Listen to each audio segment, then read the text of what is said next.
បាទសូមគោរពនឹងជំរាបសួរទៅកាន់ពុកម៉ែបងប្អូនទាំងអស់គ្នាបាទតែមានតម្រូវការកំពុងតស៊ូរកប្រភេទតាកម៉ាប្រើម៉ាស៊ុតណាបងប្អូនណាបាទយើងមានមួយគ្រឿងទៅរៀបចំរួចរាល់បាទប្រភេទម៉ាស៊ីនម៉ាស៊ុតអូតូបាទទូទាបបាទតម្លៃវា4000ជាងពុកម៉ែបងប្អូនណាបាទស្រឡាញ់ចង់បាននេះអាចតាក់ទងមកមើលផ្ទាល់បាទពុកម៉ែបងប្អូនអាចមើលមកជុំបានឡានយើងរៀបចំរួចរាល់អស់ហើយបាទសិនបបលេជើងក្រោមបាទប្រព័ន្ធភ្លើងម៉ាស៊ីនត្រជាក់អីមានគ្រប់ពុកម៉ែបងប្អូនណាបាទឯកសារអីគ្រប់ចំនួនប្រភេទម៉ាស៊ីន Toyota 3L បាទមានតាក់បូលេខអូតូបាទពុកម៉ែបងប្អូនមើលមកជុំសិនបាទតិចទៀតចាំខ្ញុំឲ្យមើលខាងក្នុងបាទម៉ាស៊ីន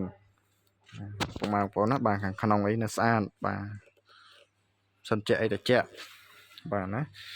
ឯកសារអីគ្រប់បាទបងប្អូនអាចមកមើលផ្ទាល់បាទតម្លៃអាចចរចាគ្នាបានទៀតបាទនេះឡានរូបរាងមកជុំនេះពុកម៉ែបងប្អូនអាចមើលខាងមុខនេះបានបាទនេះប្រភេទម៉ាស៊ីនបាទម៉ាស៊ីន 3L បាទនេះមានតាក់បូពុកម៉ែបងប្អូនមើលសិនបានណាបាទតម្លៃវា4000ជាងទេបើសិនពុកម៉ែបងប្អូនមានតម្រូវការចង់បានបាទប្រភេទម៉ាស៊ុតអាចមកមើលមួយគ្រឿងនេះបានបាទសម្រាប់ទីតាំងបាត់ដំបងពុកម៉ែបងប្អូនមានចំណាប់អារម្មណ៍អាចតាក់ទងមកតាមលេខទូរស័ព្ទ3ខ្សែបាទ Telegram ក៏បានបាទឯកសារគ្រប់តម្លៃខ្សែជាងទីតាំងខាងបាត់ដំបងយើងទេអរគុណ